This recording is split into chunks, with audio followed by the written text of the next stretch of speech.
Stop confusing the brand of pasta you buy with a political act.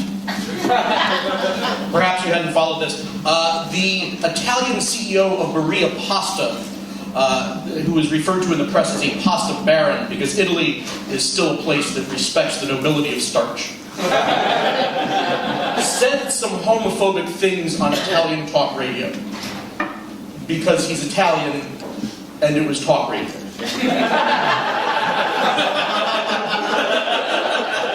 And now that I know this, I'm not going to buy that brand of pasta unless it's inconvenient for me or my wife's making the chicken orzo soup and I have no other choice. But I also understand that it is literally the least I could do. And I don't want to conduct opposition research on any purveyor of carbohydrates, okay? Is the CEO of Kraft a pedophile? Probably.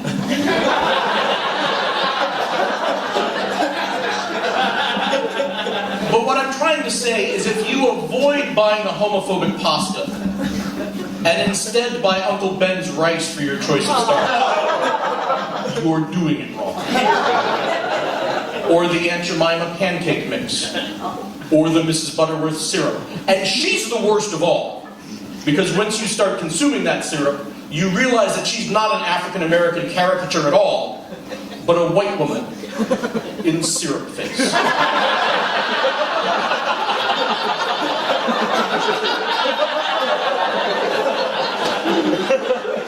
Which is appropriate, because it's also not real syrup.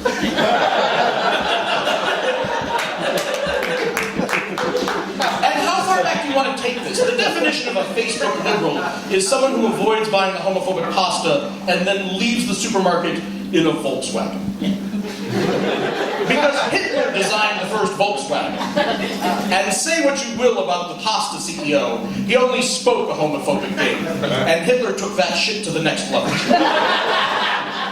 Also, don't have a BMW because they use Jewish slave labor. Don't have a Porsche because he was involved with the Volkswagen under the Nazis. And, don't have a Ford because Henry Ford supported the Nazis. Don't have a car, I guess is what I'm saying. That's my first applause right there. History has to be a process of forgetting as well as remembering, is all I'm saying. And that's why I don't believe in ghosts. Because a ghost is supposed to exist on the site of an atrocity that hasn't been avenged. And if that were true, there wouldn't be a spare square foot of this country that wouldn't have a ghost. And most of them aren't white. Look, at the intersection of Michigan and Wacker Drive is the site of Fort Dearborn, where there was a massacre, which you might know of because the light was against you when you saw that scuffed brass plaque embedded in the sidewalk. You should be pushing ghosts out of the way as you walk down the Magnificent Mile. And don't come up to me after the show and say, I did see those ghosts. Haunted, spectral, shuffling slowly. Those aren't ghosts. They're tourists.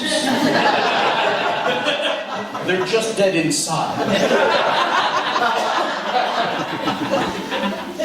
I used to live in Virginia, and I used to be offended when I would see a sign commemorating the site of some major Civil War battle that was in disrepair, bent at a 45-degree angle in the ground next to the site of a Taco Bell.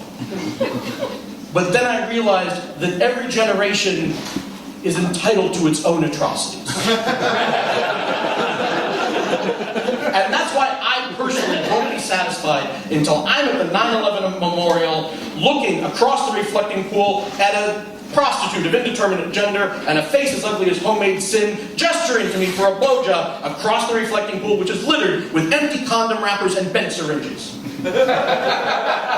Because only then will I know that that city has finally gotten back to normal.